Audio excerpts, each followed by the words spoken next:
Finally ওর সাথে কথা বলা হয়ে গেছে। তো খারাপ রাস্তার সামনে দাঁড়ানো রয়েছে, মানে এই রাস্তাটা শেষ হওয়ার পরে যে রাস্তাটা শুরু হয়েছে ওই রাস্তায় আর কি ও দাঁড়ানো রয়েছে। তো ওর কাছ পর্যন্ত যাইতে হবে আর কি।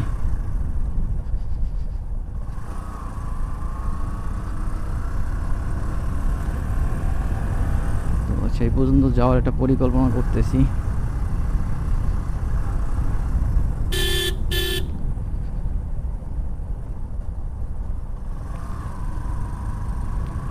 ফাঁকা জায়গায় দিয়ে যে কেন ভিডিও করি আমার এই জিনিসটাই মাথায় আসে না। মানে আমার পার্সোনালিভাবে ফাঁকা জায়গায় দিয়ে ভিডিও করতে বেশি ভালো লাগে বড় জায়গার তুলনায়। মানে কেন জানি না, কিন্তু ফাঁকা জায়গা বেশি ভালো লাগে বড় জায়গার তুলনায়। মানে আমার পরিবেশটা আসলে একটু ঠান্ডা আবহাওয়া, একটু ঠান্ডা পরিবেশ, এই জিনিসটা দেখতে বেশি ভালো লাগে এবং ভিডিও করতেও বেশি ভালো লাগে। মানে জ্যাম জটের রাস্তায় আমার ভিডিও করতে একটু ভালো লাগে না, শুধুমাত্র প্যারা খাইতে হয় আর ব্রেক চাপতে হয়, এই দুইটাই আর কি, এছাড়া কোনো কাজের না। তো তাছাড়া কোনো ব্যাপার না। এইখানে হচ্ছে গ্রাম অঞ্চল, পুরো একেবারে একটা শীতল একটা পরিবেশ, যেখানে দেখতে ভালো লাগে, অলওয়েজ সব কিছুই ভালো।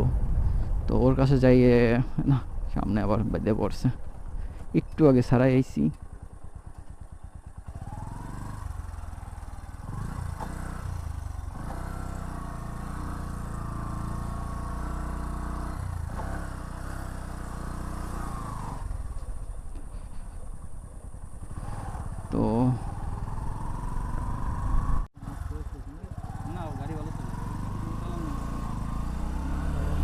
তো গাইজ আমরা আছি এখন তারাউদার রাস্তায়। এটা হচ্ছে পুরো ফাঁকা রাস্তা, নির্জন।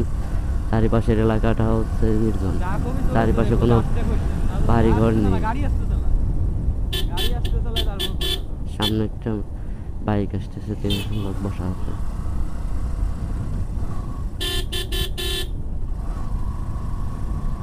সামনে দেখতে পাচ্ছি একটা পালসার গাড়ি, একটা মেয়ে দাঁড়ায় আছে, দধি খাচ্ছে। এই রাস্তাটা খুবই নির্জন, চারিপাশে কিছু কিছু মুসলিম বাড়ি আছে। এটা হচ্ছে রাস্তার একটা প্রজেক্ট, সামনে একটা প্রজেক্ট বাদ।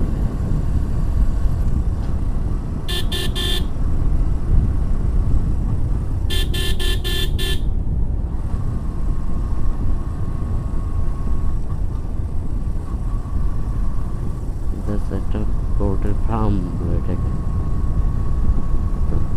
তার রাস্তাটা খুবই ফাঁকার জন্য একটু ভয় ভয় লাগে, কোনো সমস্যা নেই। রাস্তার ভিউটা অনেক ভালো, চারিপাশে অনেক সুন্দর নারকেল গাছ। সামনে একটা সুইচ গেট আছে, সুইচ গেটের উপরে ভাই দাঁড়ানো আছে। এটার লোকেশনটা খুবই ভালো। সামনে একটা ভ্যান দেখতে পাচ্ছি। এই রাস্তার মাঝে কিছু কিছু জায়গা আছে ভাঙাচোরা মোড়, অনেক বেশি করে মোড়।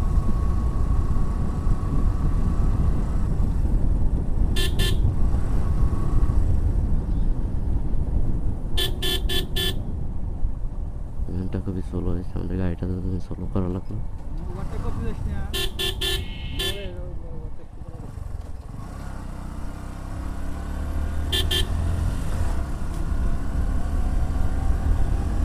অনেক কষ্টে গাড়িটা, আবার সামনে একটা ভ্যান, তাদের একটা গিটার আছে, মনে হচ্ছে গান করে তারা। আসলে গিটার দিয়ে গান করে অন্যরকম একটা মজা। আজকে আসছি আমরা ঘুরতে, আমার বিশুদ্ধ ভাই আর পাশের এক দাদা।